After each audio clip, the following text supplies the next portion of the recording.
யாரோடாவது பகைமையோடு, குரோதத்தோடு, வெறுப்போடு இருந்தீங்கன்னா தயவு செய்து அல்லாஹ்வுக்காக மன்னிச்சு அவங்கள்ட்ட போய் பேசுங்க.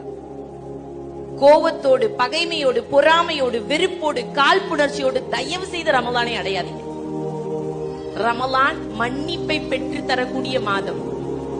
ரமலான் அப்படிங்கிறது அல்லாஹ்விடத்துல நன்மையை பெற்று தரக்கூடிய மாதம்.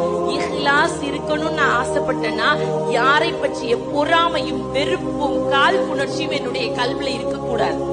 இன்னைக்கு நிறைய பிரச்சனை என்னன்னா, ஏன் சண்டை போட்டோன்னே தெரியாம சண்டை. ஏமா அவங்களோட சண்டை போட்டீங்க, எவ்வளவு நாள் ஆச்சு பேசாம, அது ஆச்சு 5 வருஷம்.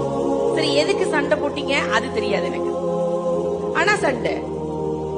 ஒரு சிலர் 5 வருஷமாச்சு அவளோட நான் பேசி, அவ பேசின வார்த்தை அப்படியே என் காதுல கேட்டுக்கிட்டே இருக்கு.